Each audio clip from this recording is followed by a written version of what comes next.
tétrica oscuridad de una arbolada calle del oeste de Londres. Aquello fue todo lo que se oyó, un grito que anunciaba un crimen atroz. Fue una escena terrible para quienes la presenciaron. Cuando llegamos al lugar de los hechos, aquello era una auténtica carnicería. Un crimen tan impactante que sacudiría las vidas de los familiares de la víctima. Estábamos como en el limbo. No sabíamos por qué nos estaba ocurriendo eso. Fue el principio de una pesadilla de la que todavía no hemos despertado. Una pesadilla que arrastró a la familia de la víctima y a la policía a un oscuro mundo dominado por los celos más obsesivos. Dada la brutalidad del ataque, decidimos no especular. Creo que puedo decir que fuimos a por todas. Pero el asesino era astuto. Había planeado cada movimiento para después esconderse y desaparecer. Pretendía quedar impune. En las afueras, el golpe más cruel. Southall, un suburbio multicultural del oeste de Londres. En él habitan familias indias como los Sim, que criaron allí a sus 5 hijos, 3 niños y 2 niñas. Anita y Gita. Es evidente que Gita y su familia eran gente querida y respetada en Southall. Gita era muy popular. Tenía muchos amigos y era buena estudiante. Le apasionaba el mundo artístico. Lo resolvía todo con una sonrisa. Era mirarla y echarse a reír. Sinceramente, no recuerdo haber discutido nunca con Gita. Si había algo que unía por encima de todo a las 2 hermanas, era la pasión de Gita por todo lo relacionado con Bollywood. Allí donde estuvieran las estrellas de Bollywood, estábamos nosotras. Me arrastraba siempre con ella.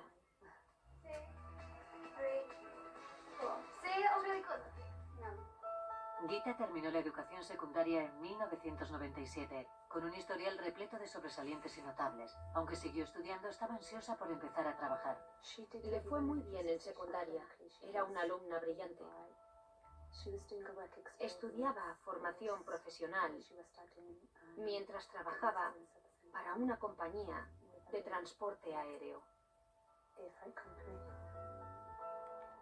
De camino al trabajo un día de 1998, Gita conoció a un joven llamado Harpreet Olak, también conocido como Sunny. En cuanto Sunny llegó al Reino Unido, se integró en la comunidad de Southall. Sunny y Gita se conocieron en una parada de autobús del barrio y a partir de ahí empezaron a salir. What's your name? Come on. Just your name, that's all I'm asking for. Se vieron un par de veces y empezaron a hablar. Coincidían en el trayecto. Así es como se conocieron. A Anita no le agradó saber que Gita había empezado a salir con Sunny.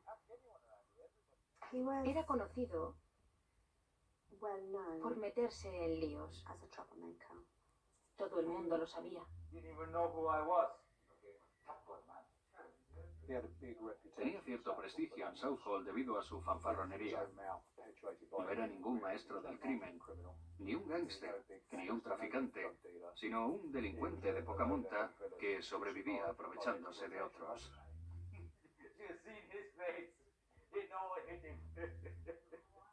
Sabíamos que era miembro de una banda, que era aficionado a la bebida y bastante fanfarrón. Conocer a Sunny en persona no ayudó a que Anita cambiara de opinión.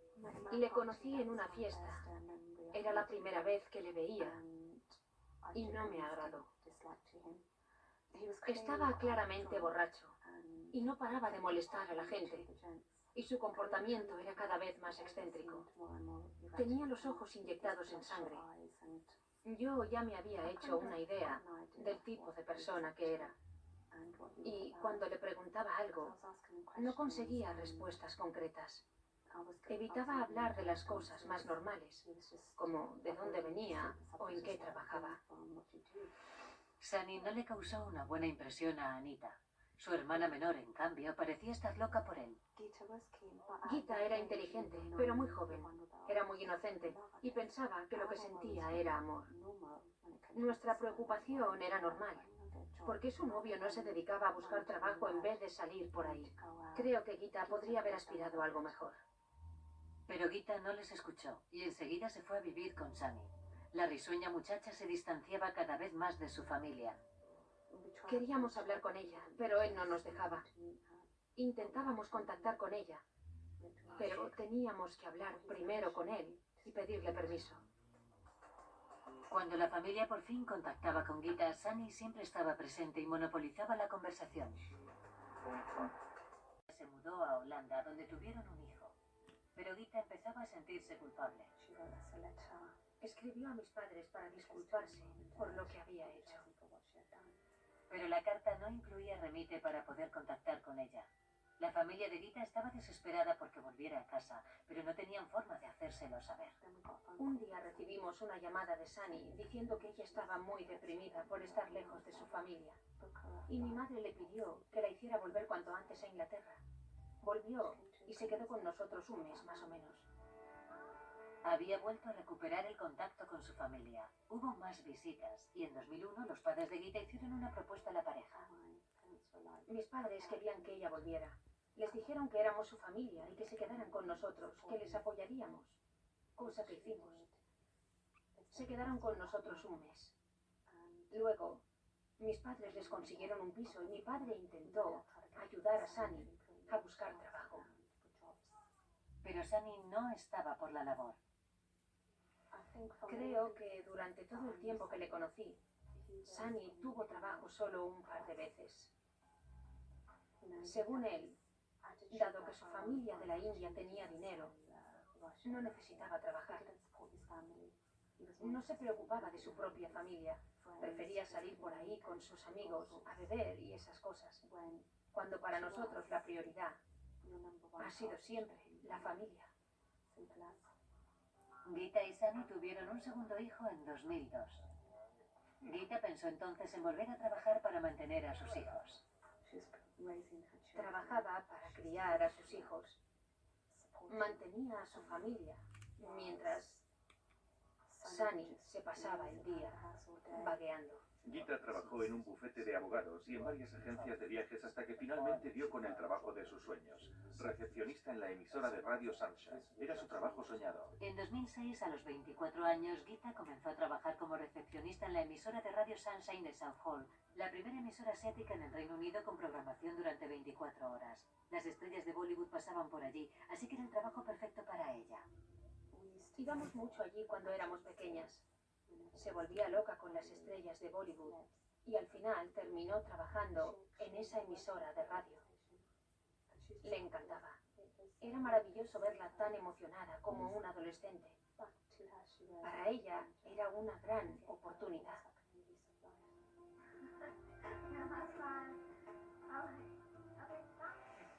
A Gita le encantaba su trabajo, pero en su vida privada era cada vez más infeliz. Sunny y Gita se estaban distanciando. Él la llamaba constantemente para saber dónde estaba y qué hacía. Le decía cómo tenía que vestirse y a veces le prohibía salir con sus amigas. La sometía a maltrato psicológico y eso acaba con la seguridad de una persona y con su capacidad para relacionarse y llevar una vida normal. Ella no quería ese tipo de vida. Quería volver a ser normal. No quería un marido que llegara borracho a las tantas y que encima la maltratara.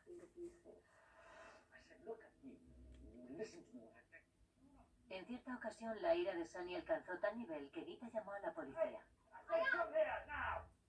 Hubo ocasiones en que perdió los nervios con mi hermana y ella acabó llamando a la policía porque la había maltratado físicamente.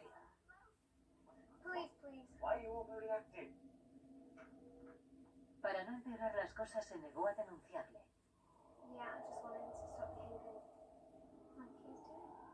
Si le preguntabas, te decía que todo iba bien, con una sonrisa en la cara. Creo que él le había hecho la cama y ella misma se estaba metiendo en ella.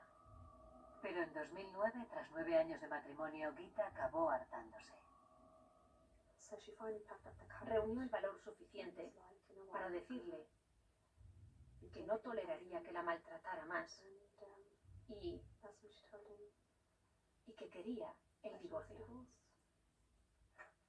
Roto su matrimonio, Sunny abandonó el Reino Unido en 2009. Parecía algo definitivo. Cuando él se marchó a la India, ella estaba muy feliz. Sunny cogió sus cosas y se fue. Era como si la vida empezara de nuevo para ella. Los niños pasaban el día en el colegio y ella no dependía de nadie. Tenía cierta estabilidad e independencia y lo pasaba bien. Volvía a ser aquella chica tan llena de vida que había sido en su adolescencia. Era maravilloso tener a Gita de nuevo. Firmó la solicitud de divorcio el 7 de septiembre de 2009, alegando maltrato verbal, infidelidad y violencia de género. Sin embargo, aquel mismo día, tras 9 meses de ausencia, Sunny volvió inesperadamente de la India. De repente volvió y aquello nos sorprendió, porque le había dicho a Gita que se marchaba para siempre. Sunny había vuelto. Parecía que no quería asumir el fin de su matrimonio. No dijo dónde vivía para que los documentos del divorcio no pudieran serle entregados. Y tenía sus propias teorías acerca de las causas de su divorcio. Oi, come on, talking to you. She's never going to leave me, and she's never going to take my kids. You understand? Visitó la emisora e increpó a los compañeros de Gita, acusándolos de estar liados con ella. Estaba paranoico, convencido de que Gita mantenía una aventura. Sunny se hizo amigo de un miembro del personal de la emisora y le pidió que averiguara si Gita estaba teniendo una aventura con alguien, pero fue incapaz de averiguar nada. Cada vez resultaba más evidente que Sunny no estaba dispuesto a aceptar el divorcio. Ella tenía miedo. En una ocasión le comentó a sus amigos que la habían seguido del trabajo a casa. Estaba obsesionado con ella, eso era todo. Para escapar de sus problemas, Gita se fue a la India el 26 de septiembre. Durante su ausencia, Sunny entró en su apartamento a buscar pruebas de que mantenía una aventura. Accedió a sus cuentas de email y de Facebook. Pero eso fue solo el principio. Según los registros de llamadas, llamó a Gita en más de 400 ocasiones en los 2 meses anteriores a su asesinato. Ella solo le llamó 2 veces. En una ocasión, Sunny llamó a Gita mientras este estaba en un restaurante, porque pensaba que estaba allí con su amante. Gita tuvo que pasarle el teléfono a su amiga para que le confirmara que no estaba comiendo con un hombre y que no tenía una aventura. Cada vez que sonaba el teléfono se sobresaltaba. Estaba demasiado asustada para contestar, pero también para no contestar. No sé qué cosas le diría, cómo la estaría amenazando, pero sin duda, ella estaba asustada. Anita comprobó lo asustada que estaba Gita cuando viajó a la India con ella para asistir a una boda familiar. No paraba de llamarla y de acosarla, así que finalmente contesté yo al teléfono en una ocasión y me dijo que sabía que tenía un novio y que iba a matarlo. Ahora me arrepiento de haberla presionado tanto para que interpusiera una denuncia, pero yo ignoraba qué la refrenaba a la hora de hacerlo, y era que estaba muy asustada. La situación era tan tensa entre ellos que Gita escribió un mensaje lapidario en su página de Facebook. Nunca he odiado a nadie en mi vida, salvo a ti. Sé que habló con mi madre y le dijo que él se estaba volviendo cada vez más psicótico. Gita estaba siendo acosada por su marido, pero tenía demasiado miedo para acudir a la policía. En cualquier caso, como madre trabajadora, debía seguir luchando. El 16 de noviembre de 2009 salió del trabajo como cada día. Y se dirigió a Greenford a recoger a sus hijos.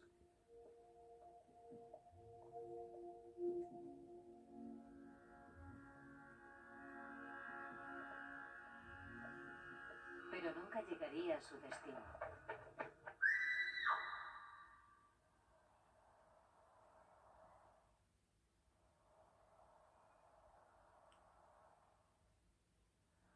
Ahí empezó la pesadilla, de la que aún no hemos despertado. No hubo testigos del asalto que sufrió Gita, aunque una chica de 16 años que hacía sus deberes en casa escuchó un grito al que no dio mayor importancia en ese momento. Fue asaltada por la espalda, recibió un golpe tremendo en la cabeza y le hicieron un gran corte en una mano. Le hicieron un corte en la mano, entre el pulgar y el índice, hasta la muñeca. También tenía varias heridas mortales en la cabeza. Debió sentir un dolor atroz. Fue un asalto brutal y despiadado. Are you okay? Emergency ambulance, what's the problem? Tell me what's happened.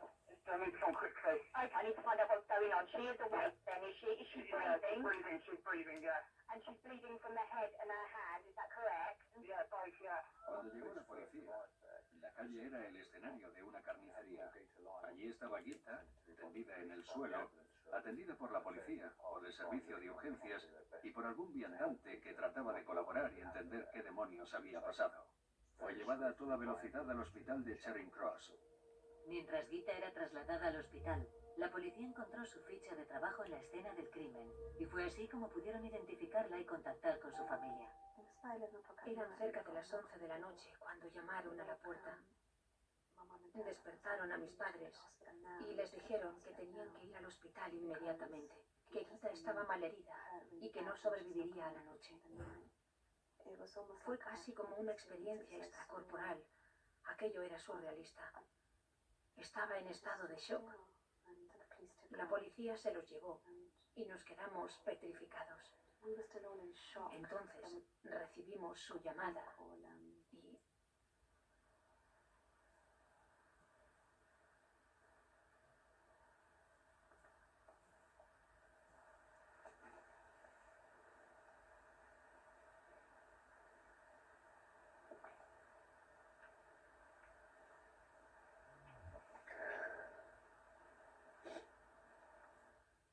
No podía creerlo. Pensé que debía tratarse de un error. Mi madre me contó que llegó al hospital y que mi hermana tenía los ojos abiertos y que empezó a llamarla por su nombre. Gita, Gita.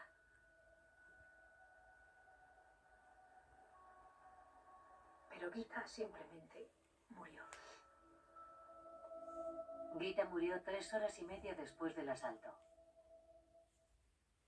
El brutal incidente se había convertido en asesinato. Y a las pocas horas de su muerte, la policía ya tenía un sospechoso principal. Enseguida salió a la luz que mantenía una atormentada relación con su exmarido.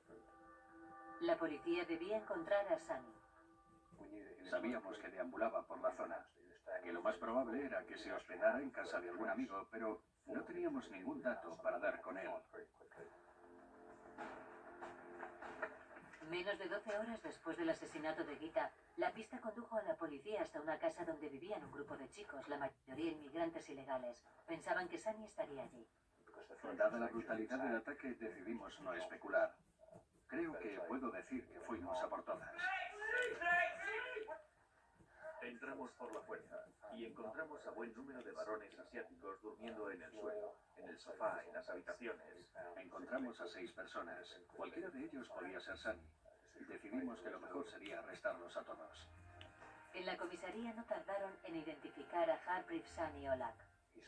Nos habló de Gita y nos contó que habían tenido problemas, como todas las parejas, pero que estaban intentando salvar su matrimonio. El principal sospechoso declaraba que jamás habría sido capaz de hacerle daño a su mujer y, lo más importante, aseguraba poder demostrarlo. Sunny tenía una coartada. Había estado en un bar con unos amigos aquella noche, jugando al billar, tomando algo. Y mantuvo una conversación con el camarero. También comentó que el bar disponía de cámaras de vigilancia. Era una coartada muy sólida.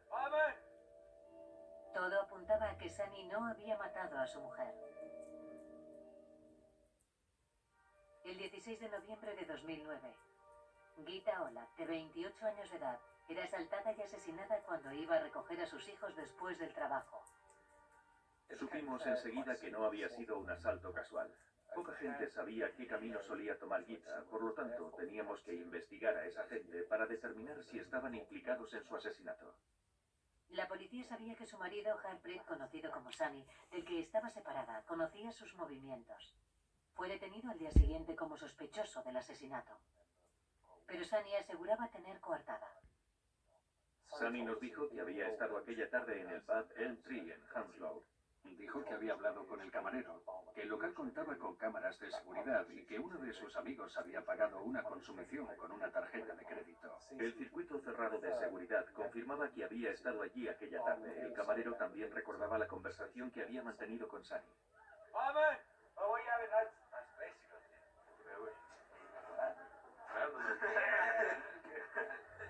Se confirmó la coartada de Sunny y fue puesto en libertad. Pero ese mismo día apareció un testigo. El tipo se presentó en la comisaría de policía de Southall. Decía llamarse Jaswan Dillon. Just want to see Gillen. I need to talk to someone. What is this concerning, sir? I just spoke with them. I didn't know what they were going to do. Jaswan Dillon le dijo a la policía que había accedido a acompañar en coche a dos conocidos la noche anterior para cobrar una deuda y que sin saberlo se vio envuelto en un asesinato. Dos hombres le recogieron en coche y condujeron hasta el lugar en que se cometió el crimen. Salió del coche con uno de los hombres a fumar un cigarrillo y el otro hombre se marchó. Jaswan Singh Dillon volvió a introducirse en el coche y un par de minutos después, el hombre que había desaparecido volvió corriendo hacia el coche con un machete y dijo: "Me he cargado a esa zorra". Pero según Jaswan Dillon, los hechos no se quedaron ahí. Dillon nos contó que, en cuanto el otro hombre hubo regresado al coche, este salió disparado. Se detuvieron en una zona residencial de Slough que cruzaba un canal. Los tres hombres salieron del coche, se acercaron al canal y lanzaron a las aguas el machete y una sudadera.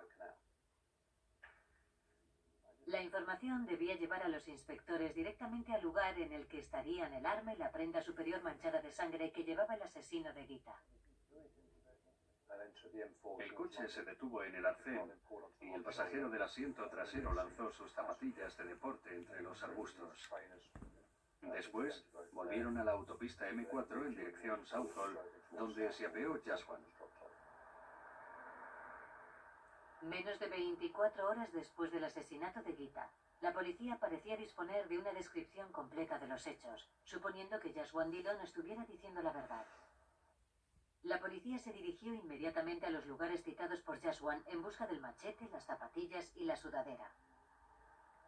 Jaswan llegó incluso a facilitarle un nombre a la policía, el nombre del conductor del automóvil que les llevó hasta la escena del crimen.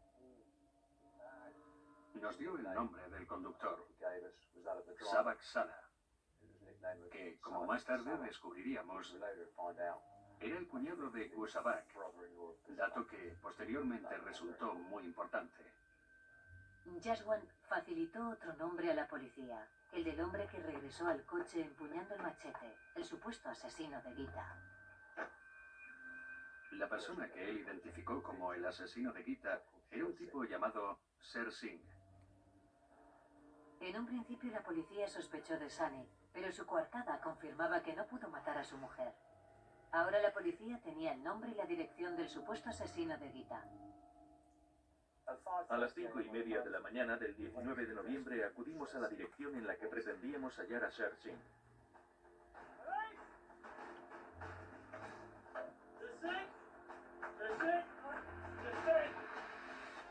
Cuando entramos en la casa, había allí 5 personas, todas ellas respondían a la descripción de Ser Singh. Decidí arrestarlos a todos. Fueron conducidos a la comisaría de Southall para ser identificados e interrogados. Jaswan Dillon estaba resultando un testigo de confianza. Gracias a su ayuda, la investigación parecía avanzar.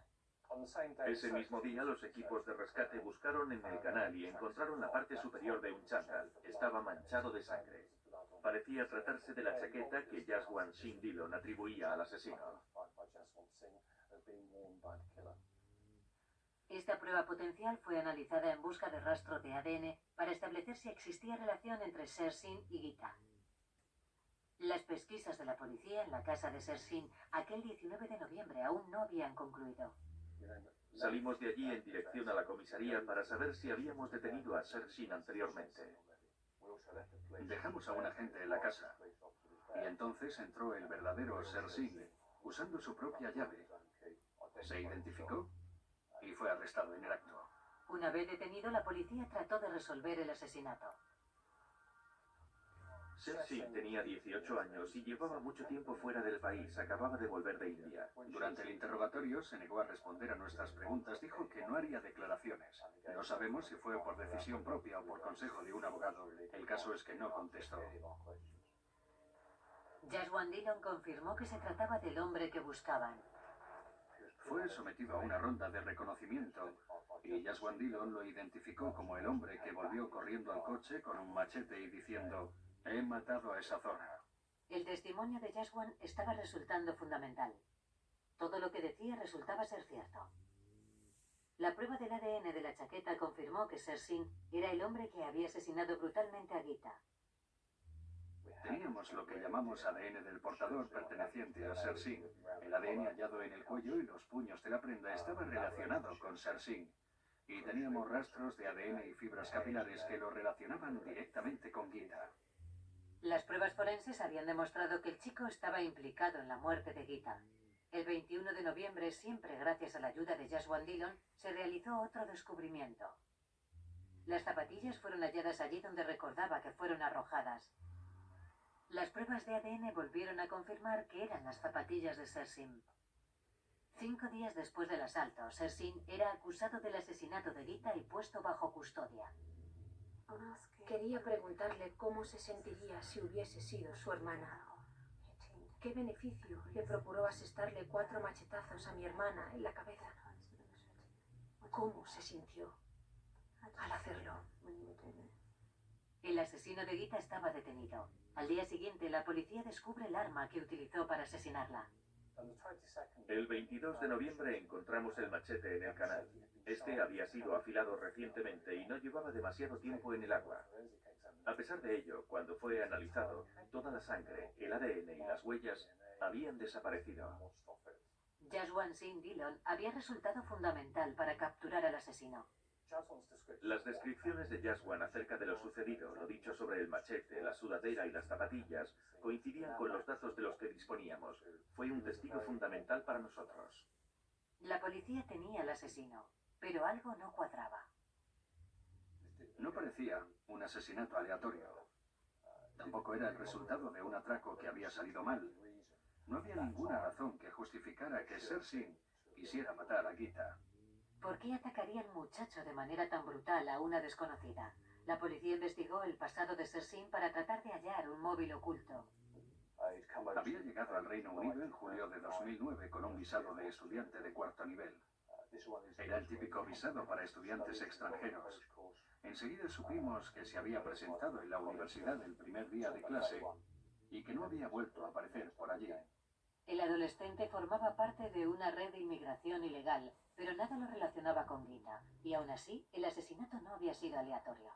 Cuando investigamos los últimos movimientos de Gita antes de su asesinato, supimos que había salido de la emisora sobre las 6:20, que tomó la línea 105 de autobús. Las grabaciones de las cámaras de seguridad lo confirman, y que se apeó aproximadamente a las 7 de la tarde. Era en noviembre. Luego ya había anochecido. Se bajó en una parada de autobús señalizada en una calle principal bien iluminada, como lo haría cualquier mujer sola en su situación. Y luego tomó el camino más iluminado, no necesariamente el más corto, hacia la guardería de sus hijos, así que dedujimos que alguien la había seguido o que ese alguien había estado familiarizado con sus movimientos. La policía conjeturó que si el asesino no tenía un motivo particular para matar, tal vez otra persona sí. Pensamos que alguien había dicho al asesino dónde y cuándo asaltar a Gita. Los inspectores sospechaban que Sershin había recibido instrucciones de otra persona para matar a Gita. Esa teoría conducía de nuevo al sospechoso inicial. No teníamos nada que relacionara a Sershin directamente con Gita, pero había un denominador común: Sunny. Teníamos que descubrir si Sershin y Sunny se conocían y saber si estaban relacionados, de manera que Sunny pudiera haberle pedido a Sershin que matara a su mujer. Si Sunny estaba implicado, no había dejado ningún rastro, pero la policía descubrió que ambos hombres se conocían. Cuando investigamos a Sersin, supimos dónde se había alojado en un principio, cuando llegó al Reino Unido. La dirección era la de una casa alquilada a nombre del hermano de Sunny. Ahí teníamos el primer nexo de unión entre los dos. El segundo nexo apareció cuando nos interesamos por el lugar de origen de los dos individuos en la India. Descubrimos que Sersin y Sunny vivían a unos 2 kilómetros el uno del otro en una pequeña comunidad rural en la región del Punjab. Estos descubrimientos establecían una posible conexión y otro dato la confirmó. Sunny formaba parte de la red de inmigración ilegal que consiguió el permiso para que Sersin entrara en el Reino Unido. Cuando estos jóvenes llegaban desde la India, él les conseguía trabajo y alojamiento. Ellos se sentían en deuda con él, le debían gratitud y le devolvían los favores. La policía siempre sospechó de la implicación de Sunny en la muerte de su mujer. Las pesquisas sugerían que existía amistad entre el asesino de Gita y su marido, lo que llevó a la policía a establecer el móvil de Sersin para el asesinato. ¿Habría matado a Gita por una cuestión de honor? El asesinato por honor es cometido por aquel que mata para limpiar una afrenta hecha a su familia o comunidad. Yo sospeché desde un principio que se trataba de un asesinato por honor. Ella trataba de reencauzar su vida lejos de su marido.